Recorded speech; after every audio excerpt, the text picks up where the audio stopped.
Everyone was stunned to silence by the sudden turn of events. Never before had I seen so many shocked faces as though they had witnessed a suicide bombing in front of them. The silence was suddenly broken with a scream from in the front of the crowd. All hell suddenly broke loose. Some people were sobbing, others screaming. I was then immediately surrounded by a crowd of family members and friends. If it hadn't been any clearer in the past, I realize now just how much I loved and cared about her. The emptiness I felt in my heart was a gap I knew I never could fill. After returning to the base that afternoon, I had taken a short stroll through the complex. Inside, I found myself growing bitter and angry with Cherie's betrayal. After all I had invested in her, for her to turn and run away like that, it was inconceivable and selfish. But yet, on the other hand, there was a part of me that still loved her and had compassion for her, even though she had done me wrong. That side of me had asked what I may have done to cause things to go wrong. Did I push too soon to get married? I wondered. Never before had I been in a state of anxiety and confusion. Before, I had always been able to look above my problems and somehow keep a level head amidst the consternation, but this time I was up against a powerful force that would potentially send my life spiraling. The following morning, we had boarded the plane to return to the field. While on board, we had received word about the whereabouts of the exiled terrorist leaders. Our next objective was to capture them and take them prisoners. This could be the final step in the mission, Cleveland had been saying. With this last blow, we can begin to restore order and restore the administration. I looked over the maps and diagrams. After all of the previous missions we had been fighting, I thought this one seemed fairly straightforward, for they were not hiding in a rocky cleft, but they were staying in a civilian complex. We have them checkmated, I agreed. We set out only 2 days after reconvening at the base. I decided that we may as well strike while the iron is hot before they got wise to us and flew the coop. It would, however, prove to be a mistake, for inside I was still reeling emotionally from Cherie's suddenly desertion and was prone to make mistakes. The complex was on an island a few miles offshore, so we flew out there in our stealth plane. I instructed the pilot where to drop us. Splitting into 2 teams again, I put one team under Johnny, instructing him to remain in the air and back us up. Make sure you stay out of visual contact, I reminded them before I led the team on the initial insertion. We plunged down and parachuting at the last moment. We plunged into the water before swimming up to the complex. Climbing out of the water, we carefully surveyed the area and then cautiously made our way toward the main building, weapons in hand. We stopped and hid behind a rock. As we regrouped and made our preparations to break in, I suddenly realized that we had neglected to bring our SATCOM radios to signal the other team. Nuts, I had said. I hate to say it, but we are going to be alone without our backup team.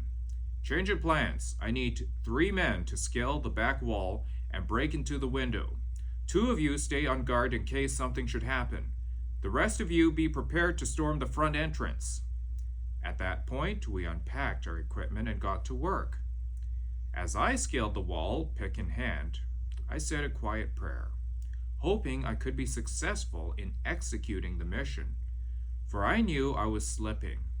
I quietly pulled up next to the window, and using my heat-sensing device, I could make out someone sleeping. This, I had gathered, was the general who led the coup, now in exile.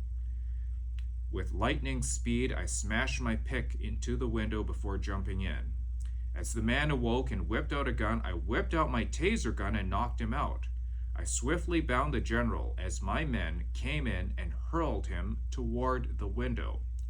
Suddenly, armed men had stormed into the room.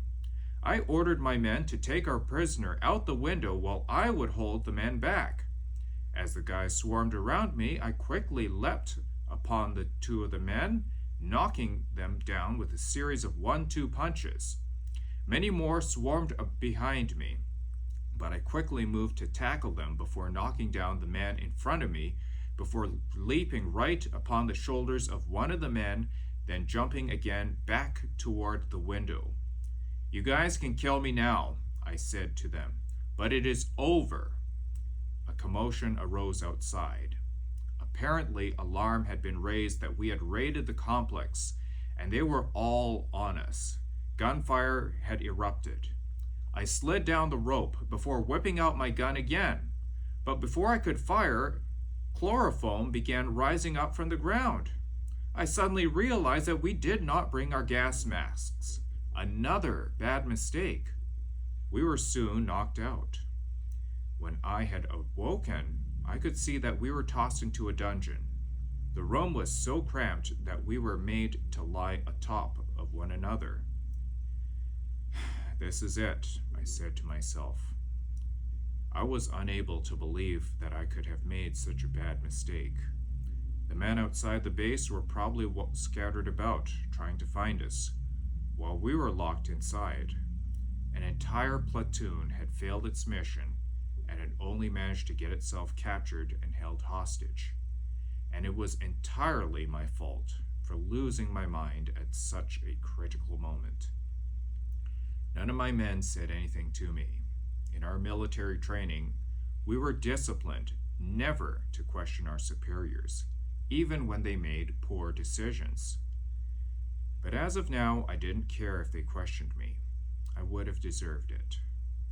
After several hours, they had dragged me out of the dungeon and set me in front of a camera. "We have in here a special platoon commander with the United States Special Warfare Department.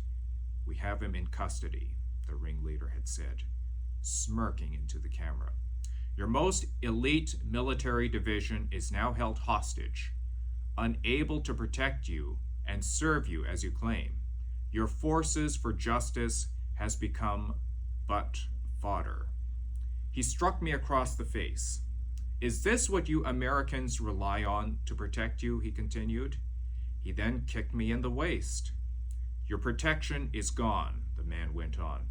"There is no one who can protect you now. We will proceed with our operations, and we will have full control over the entire region. From here, we can launch a full force against America and annihilate you. Anyone who comes against us shall be like this rag doll of what you call a tough soldier." We were tortured greatly over the next few days.